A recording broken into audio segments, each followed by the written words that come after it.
महत्त्वाची घडामोड आपल्याला माहिती आहे, विधान परिषदेसाठी आज निवडणूक पार पडते आहे। मतदानाला सुरुवात झालेली आहे आणि मिलिंद नार्वेकर यांच्याकडून आमदारांच्या गाठी भेटी घेतल्या जात आहेत। गेटवरच नार्वेकर ठाण मांडून आहेत।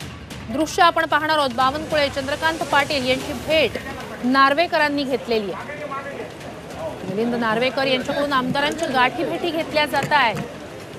विधान भवनाच्या गेटवरच नार्वेकर ठाण मांडून आहेत। बावनकुळे चंद्रकांत पाटील यांची भेट नार्वेकरांनी घेतलेली आहे। आता मतांसाठी या गाठी भेटी आहेत का, हे आज संध्याकाळी निकाल लागल्यानंतरच कळेल।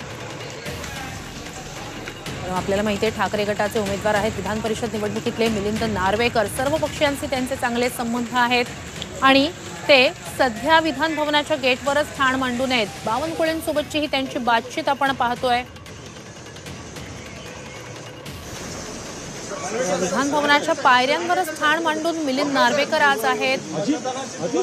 बावनकुळे यांची त्यांनी भेट घेतली, त्यांच्याशी अगदी काही मिनिटापुरती चर्चा झाली। चंद्रकांत पाटील यांच्याशी सुद्धा त्यांनी भेट घेतल्याचं कळतंय।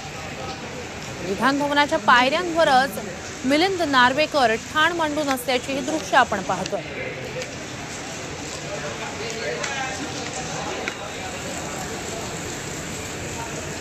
तर आज 23 मतांचा कोटा आवश्यक आहे उमेदवाराला जिंकून आणण्यासाठी।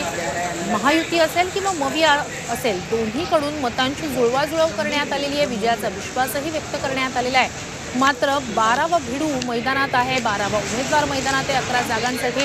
त्यामुळेच नक्की गेम कुणाचा होणार आहे हा मुद्दा महत्त्वाचा असणार आहे। अर्थात मिलिंद नार्वेकर यांचं नाव ठाकरे गटाकडून घोषित झालं आणि त्यानंतरच चर्चांना उधाण आलेली होती की 12वा उमेदवार रिंगणात उतरल्यानं आता गेम कुणाचा होणार आहे।